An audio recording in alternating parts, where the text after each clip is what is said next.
পরিবর্তনের সুর সবখানে বারবার ঘুরে ফিরে সামনে আসছে নাজমুল হাসান পাপনের কথা। ক্রীড়ামন্ত্রীর দায়িত্ব হারালেও জনপ্রিয় এই ক্রিকেট সংগঠক এখনও রয়ে গেছেন বিসিবি সভাপতির আসনে। তাকে জোর করে সরাতে গেলে আইসিসির নিষেধাজ্ঞাও আসতে পারে বিসিবির ওপর। তবে নিষেধাজ্ঞা ছাড়া পাপনের পদ শূন্য হওয়ার উপায় কি? বিসিবি প্রধানের পদ শূন্য হওয়ার জন্য সবচেয়ে সহজ ও সরল পথ একটাই, নাজমুল হাসানের পদত্যাগ। সরকার পতনের পর বোর্ড আঙিনায় অনুপস্থিত তিনি। বোর্ডের নীতি নির্ধারণী পর্যায়ের কোনো সিদ্ধান্তেও নেই তার হস্তক্ষেপ বা ভূমিকা। সামনে নারী টি-20 বিশ্বকাপের আয়োজন নিয়েও তৈরি হয়েছে অনিশ্চয়তা। প্রশ্ন হলো, পাপন যদি পদত্যাগ না করেন, তার জায়গায় সক্রিয় কোনো সভাপতি নেওয়ার উপায় কি? বিসিবির সভাপতি নিষ্ক্রিয় থাকার সুবাদে বোর্ডের দায়িত্বশীল ব্যক্তি অর্থাৎ প্রধান নির্বাহী আইসিসির কাছে আবেদন করতে পারবেন।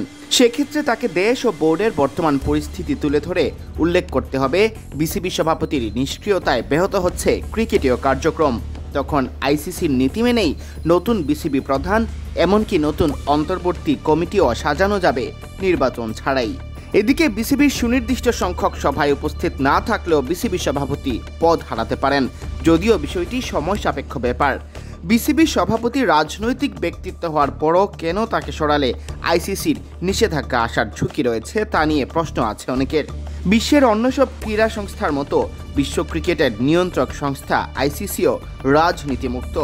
আইসিসির অধীনস্থ কোনো সংস্থারও নেই রাজনীতির হস্তক্ষেপের সুযোগ। বাংলাদেশের ক্রিকেটের শীর্ষ পদে নাজমুল হাসান পাপনের আবির্ভাবের পেছনে রাজনৈতিক প্রভাব ছিল।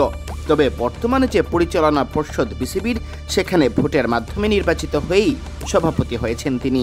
63 বছর বয়সী বর্ষিয়ান এই রাজনীতিবিদের বিসিবির এই কমিটির সভাপতি হিসেবে মেয়াদ 2025 সালের সেপ্টেম্বর পর্যন্ত। রাজনৈতিক হস্তক্ষেপে তাকে সরাতে গেলে বিষয়টি তাই আইসিসির নীতি বিরোধী বলেই গণ্য করা হবে। আইসিসির সদস্যপদের মানদণ্ডের আইনে বলা আছে, দেশের ক্রীড়া সংস্থার পদগুলোতে চলবে না কোনো সরকারের হস্তক্ষেপ।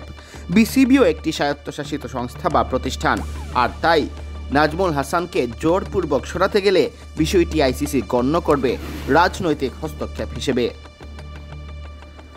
সিয়াম চৌধুরী, বিডি ক্রিক টাইম।